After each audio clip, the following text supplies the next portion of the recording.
everything with restraint and discipline. Like working to develop and learn and master a certain craft. Right. It takes time, it takes patience, it takes skill. But at the end of the day, like all of that comes together and it teaches you to be responsible with it. Like people who can dance are not the people that are dancing everywhere all the time. You won't see them dancing. You know what I mean? Restraint. That's always there. I think it comes with everything in life. So if you're gonna approach violent and difficult situations, if you're used to facing difficult situations and adversity like that, you're gonna be better prepared to handle them. The motherland, the African man. Long as I'm alive, I'ma make a plan. Strongholds to break, got long walks to take, got no votes to make. We don't bet, we pray. Hey, African man, yeah. The African male iris through the eye of an African male. I actually like that you brought that fact up. If you look at countries like the States, or even here in South Africa, right, there's mandatory army service, or I don't know what they call it. What do they call it? Like from the age of 18 to the age of 19. No, not actually serve, but you go through some kind of military training to condition you to be more disciplined, to condition you. I mean, obviously, they're just secretly building their emergency army should things go the other way. But it's not mandatory, but it's just that I don't have the list of countries that. But it's mostly Asian countries. It's mostly Asian countries. It's standard in China. Do you get what yes. Know what I mean? Yes. You get to a certain age, you get listed, you go through military training. After that, you can go about your life. And then when Putin is getting destroyed by Ukraine, we call you to buff up his army. And but I mean, you join 50K if you join, and then half of your army is destroyed by drones. That's what's happening in the Russo-Ukraine war right now, bro. But I digress. But essentially, I feel like that's probably one of the things that could conditioning. help. Yes. I mean, so the whole thing about like even when you go like do any kind of training for any kind of, like service industry, like whether you're being a cop, you're being technical unit, you're being professional security, whatever. You need to be in the situation, Like I did fire safety, They teach you all these things about fire, like you use this extinguisher, when the chips are down, it's happening. It's not the same thing. You're running down the stairs, man. You can't simulate reality. You know what I mean? That's why they always gotta do like fire drills and things. They're getting really more and more advanced with it. So they'll put on like muscle smoke memory and all these things so that people really get into the habit of doing these things. Because if you don't do that, people tend to make mistakes because it's another waste of my time. But then how do we do that for real life situations where men are supposed to be more restrained? Like, for example, because I like the fact that your friend brings that up so that it becomes a constant thing that you're going to have to sort of think about every now and then before it's actually happened, which is almost like a fire drill for your woman cheating. But how do you... That was just an extreme example. Yes, it's an extreme example, but I mean, the truth is it happens. But it's toxic, though. Yeah, but that kind of thinking cannot be healthy, No, here's the thing. It's not like every time we sit down, it's like, so when you get your what are you going to do? It's just like that one time when the chips are down and then, No, but that's the thing. You can't be having like those kinds of thoughts. Like, because the thing about like the mind is that it's very fickle. Yeah. And it's very difficult to distinguish between reality and imagination. You know what I mean? Like a situation can play out in a certain way. You can remember it in a different way. It's called false memories. And you can also envision certain things happening and commit them to memory. Your mind cannot distinguish between the two. Reality. You know what I mean? Yeah. So I think it's a very dangerous exercise to do something like that. But I personally think everybody should learn how to fight. Why? To discipline. It disciplines you to be able to use restraint. So you know, like, what works, how to injure someone, and what really works in doing that, and how not to do it. Right? Okay. Like, when to use it and when not to use it. Right. Makes sense. The people with the most restraint, like, you'll never hear that Jackie Chan was beating his wife. Yeah. Right. You know what I mean? Jet Li. Like, you know what I mean? These are people we grew up watching. You've never heard that, this guy. People that didn't do that Diddy is fighting every week. You know what I mean? Those are the Diddy's people. not fighting, bro.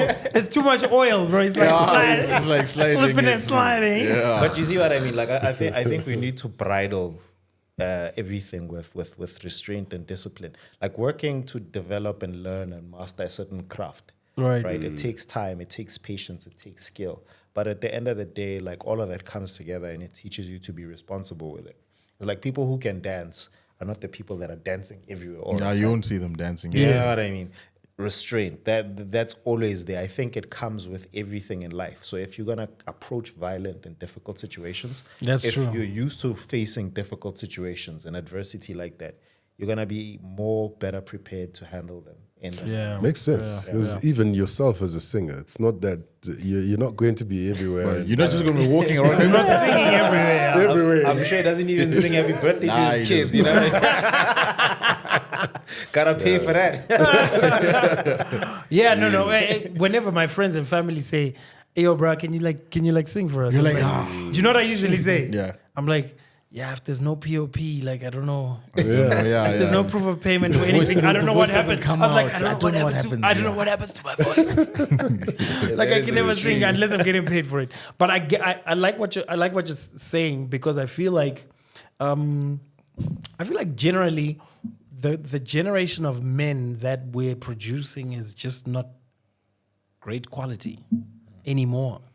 You know, I feel like there are a lot of very masculine traits that are almost falling by the wayside because and there's being a lot made of things, toxic. Yeah. I feel like there are a lot of things that Toxic masculinity. There are a lot of, that's why. Yeah, there are That's a lot why of Trump basics. is back. Trump is back. He's like, Yeah, man. I'm gonna stop all that nonsense. 100%. You know, as far as I'm concerned, I feel like there are a lot of basic masculine things that you can teach a lot of boys and a lot of men, and you can't always be in your fields, bro. Like, you're a man. Like, you can't always be in your fields. Like, I get the fact that can't you have to compete be with the self-aware, because we always females, talk about self-awareness and how it's such an important factor. But like what Rex is saying, where as a man, you also just need to learn how to fight, bro. Like, learn how to defend yourself. Yeah. So that in the moment that there's something going on and your woman's there, you don't want to be You're like, there, man. you don't want to be behind your woman going, babe, what are we going to do? Or like, babe, can you please call an Uber? It's like, you know what I mean? Imagine the so-called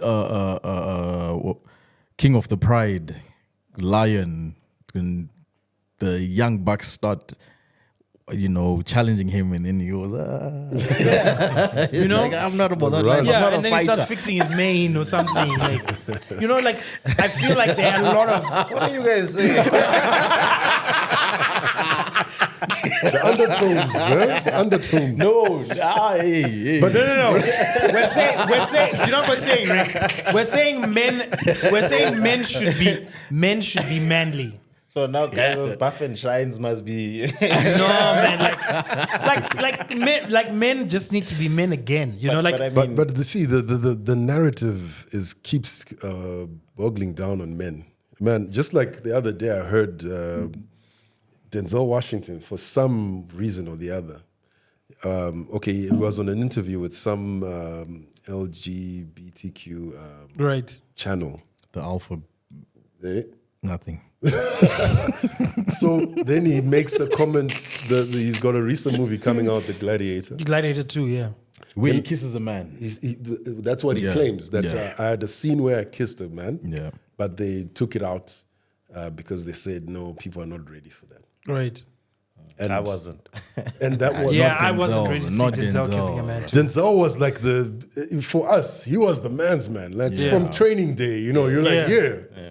So now to a point where he's now portraying himself like, yeah, I can do that scene and that's fine. No, but I mean, I think in the context of that movie, it's set within Roman times, and I think... And men used to but the argument experiment now, a lot. Yes, during the that argument time. was now You know, Denzel, when he did a movie with Julia Roberts, he refused to kiss her. Right. Because they were supposed to be partners. Oh, so they were basing it on that. He said, my followership is made out of the black women, right? So if they see me on scene kissing a white woman, it won't portray right on me. And I want to honor the people that actually...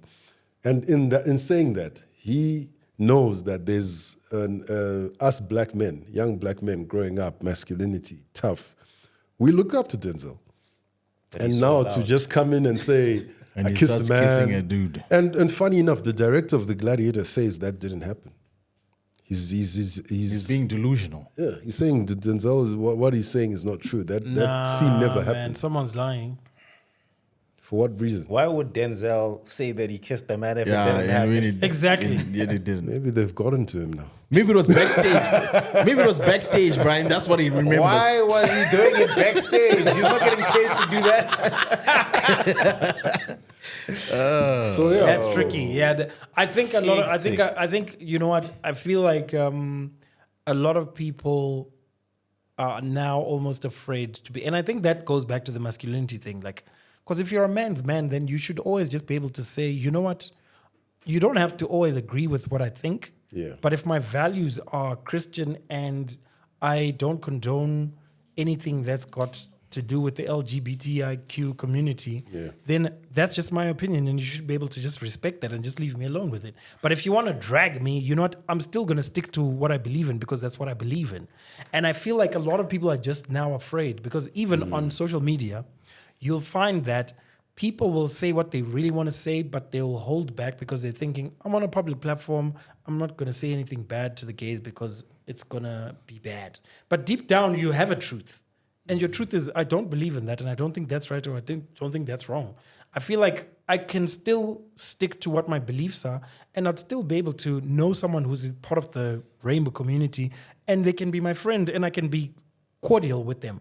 I don't necessarily have to be gay or I have to act like I'm kissing a man or whatever, but I can still be able to stand on what my beliefs are and be able to say, this is what I believe in, and that's fine. Because the other thing is, what I think we don't consider lately in these social media times is that the LGBTIQ community are free to speak about what they believe in. So it means that anybody else who believes otherwise should also still have the same freedom. And when I believe that the Republicans are better for America, just generally based on numbers and business and jobs and the American mood and morality, that's what I believe in, right? But if you believe the Democrats and what they stand for is better, we should still be able to coexist, and that should be fine, you know? But I feel like now it's almost like men have just gotten to this place where now you're afraid to say this, now you're afraid to just be, you know? And I think that's why there was that really big wave when Andrew Tate came, and he was like, yo, bro, like, I'm just going to say what I'm going to say, and I don't give a shit. And everyone's like, huh, that feels refreshing. You know what I mean? And Kevin Samuels was the same. But did you see the backlash that they get, though? Exactly. Persecution and that's sad. on a daily basis. Yeah, but you see, that's and that's what I mean. Like, it's sad because you almost can't just be free to say what you think and what you believe because you're not trying to change the world. No, you can't. You're just sharing a personal thought and personal belief. You can't just say what you think and believe, man. You can. You need to protection of the minorities. You need to consider the impact of what it is that you're saying and what the end goal of that is. Right, like I think whatever you say, there needs to be a motive behind it. Of course, and I think that motive determines how you will structure whatever you're saying and how it should be, or how you intend for it to be received. Exactly, but what I'm saying is, I hear what you're saying. I can't compromise on what a personal belief is. No, I hear what you're saying. Exactly, you can't compromise on what your personal beliefs are. Right. But going back to the Denzel thing, he did compromise what his personal beliefs were. Right. He switched up with the community that he represents. Right, we've been exactly. He stood on business back in the day, but now towards the end of his career, he's not standing on business anymore. Right. You see what I mean? Yeah. There's a motive behind that. What is it? Is it? I'm more open to whatever roles that Hollywood is giving out today because of the climate. that means you're not standing on what you believe in. It means you're willing to sell out if the price is right. Like what Iron Mike did. You know Exactly, yeah. exactly what Iron Mike did. Because a lot of people felt betrayed by that because you're like, bro, like, Man. did you really want to fight? Or I think Did you see what you call this? Did you see Sly's tweet? Sylvester Stallone. No. What did he say? He said something along the lines of a man gets to a certain age where he has to do certain things to feed his family. I've known Tyson ever since he was a teenager. That's a brutal mother effer. Jake Paul, you're lucky. Otherwise, the real beast would have taken you down. And the one time that I bumped into Mike, I felt like when I was young, I bumped into Mike mistakenly, and I felt like I bumped into a runaway train. That was really pretty much What he said in the tweet. pretty much what he said in the tweet. So it's like one of those, okay, so I guess it's all for showbiz. Yeah, and I mean, I'm totally against those kind of things because I'm just like, people want something real. And we are in a world where a lot of people are so super conscious of brand positioning, what this platform represents, what is it going to look like, what is like. It would be just refreshing for people to be more real than they are, because now it's like you're so super conscious of no, you can't say this, no, you can't say that. Like, I've noticed this with comedy. I'm a big fan of comedy because I'm a performer, right? I'm not a comedian, but I can be funny during my shows when I'm doing my music and I talk and I tell stories and I crack jokes and whatever. So I find comedians very interesting because it's give or take the same thing. You're up there, you're creating content, you're going to give people a show, right? And I've noticed that the comedians that are the funniest are the ones that are they're not like super hinged on their brand and their positioning and whatever. Like, for example, Matt Rife, Andrew Schultz, and Dave Chappelle. Yeah. Those three are considered unhinged, and they've all kind of gone through almost, we want to cancel them because they just want to do comedy and they're not thinking too hard about, oh, this is going to be sensitive with I mean, it has the races and whatever. But it's limited their earning potential. Of course. You look at Kevin Hart. Kevin Hart is all over the show. You know what I mean? Exactly. And you can tell with Kevin Hart's comedy that he's also got boundaries. He's like, I don't want to touch that. I don't want to go that far. I think it's you need to recognize that there are certain things that you can't say. Okay? Also me. I'm whatever Prayer said, those are his opinions. I don't want to get cancelled. Those are Prayer's opinions. I'm not afraid because as far as I'm concerned, I'm like, yo, bro, I'm a man's man. No, but I'm a man's man. I'm going to stand by what I'm going to say. But then and I'm never going to watching the things. No, I'm not going to say. I'm not going to save a few words because I'm like, I don't want to look bad to these people. I'm just like, yo, I'm going to say what I'm going to say because that's who I really am. But there are consequences to things that we say. 100%, right? Yes. Like Andrew Tate had this clip where he was chilling with these women and these guys. I think they were on a podcast. And this woman was saying, look, as a woman, I can say whatever I want to say and I can get away with it. And that's actually And he was like, true, no, though. that's not true. Say something racist.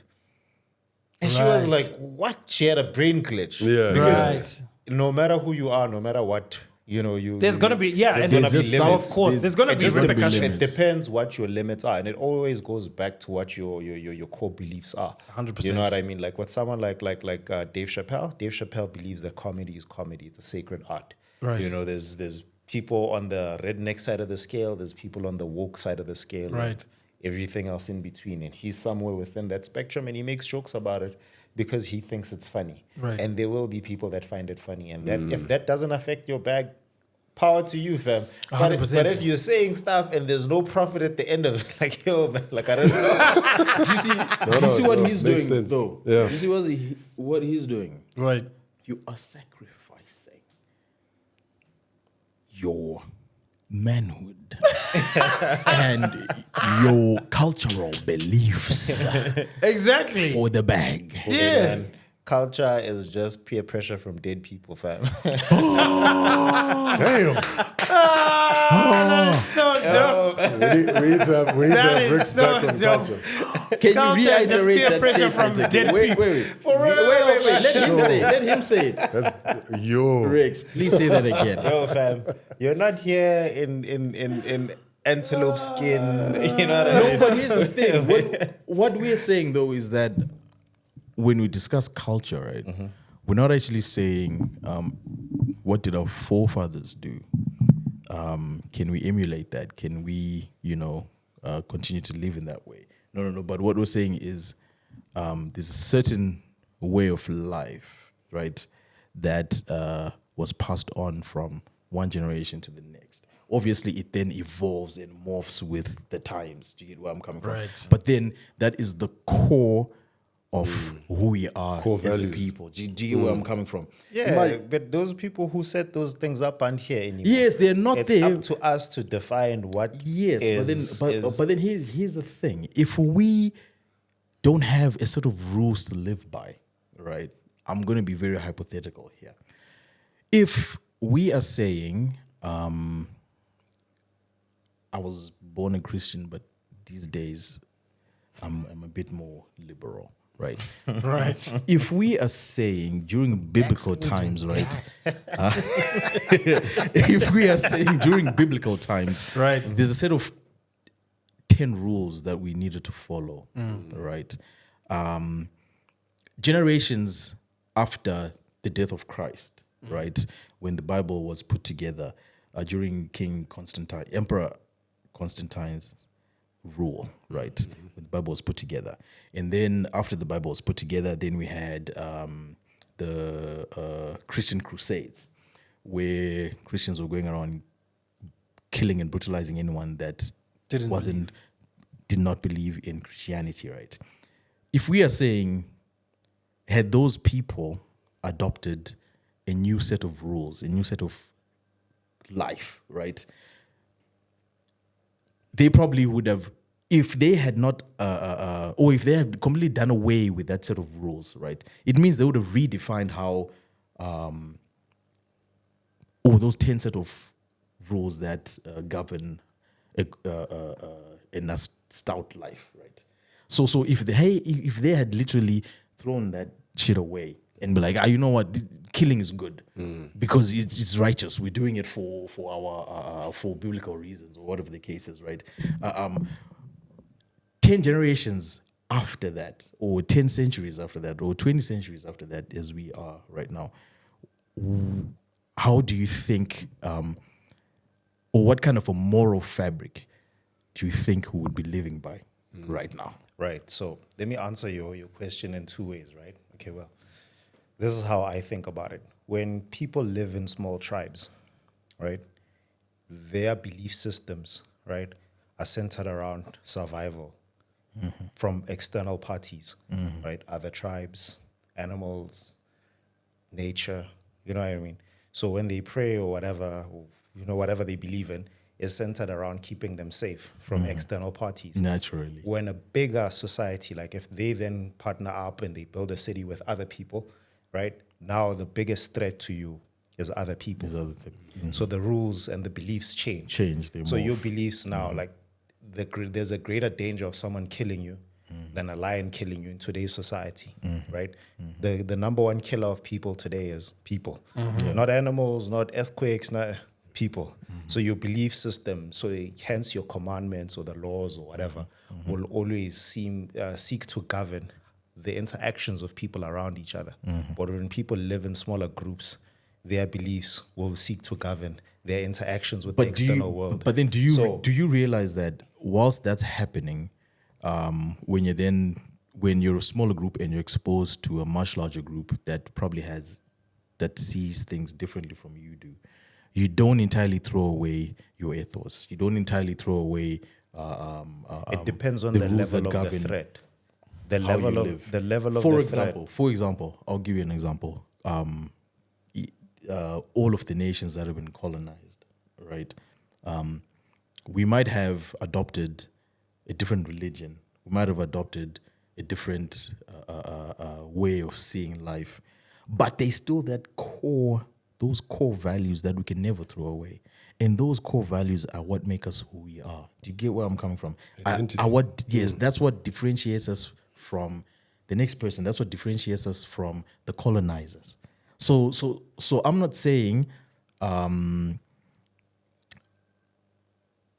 we shouldn't morph or sort of, shift the way Or adapt to a new way of life. We clearly are doing it, but then there's a core set of rules that we can't do away with. What are those core set of rules? That's the culture part that I was talking about. Yeah, but it's not always going to be uniform. I feel like Yes. it's always going to be based on just the good instincts of being kind and being good. And So, like, what I mean is this, right? When the Zulu people, right, started, were being attacked by Undwandwe, and then they then militarized and they started going after other tribes. The other tribes people, their worries were not the Zulu people before. It was famine, it was drought, it was extreme cold, it was, it was nature, right? But when other people became a threat, their belief system changed. So what I'm saying is the core beliefs, then the tenets that we have are influenced by what we are most scared of, right? And I think for a lot of people, especially in colonized countries or formerly colonized countries, the biggest fear that we have is losing identity. So we cling on to culture, tradition, and we try to intermix it with religion, with these other different kinds of belief systems, with the corporate world, and it becomes very messy for a lot of us. It's a difficult thing to balance. Like you were saying, you were raised Christian, then you moved away from it. Some people go on spiritual awakenings and they end up even more confused. We don't really know, right? Everybody is unique and individual, and your life experience is unique to you, anecdotal, and we can't devalue what you've gone through and what you've experienced and why you hold the beliefs that you hold. But everybody in this room holds different beliefs because of the life that they've lived. That's very true. Also how you was raised plays a part. Exactly. Because, like, remember, how you were raised is like your parents were trying to keep you safe, right? Because the number one thing, like, I remember when we were playing in the streets, like, they'd be like, yo, if a car approaches, run. You know what I mean? Run for your life. Simple. You know what I mean? Don't talk to strangers.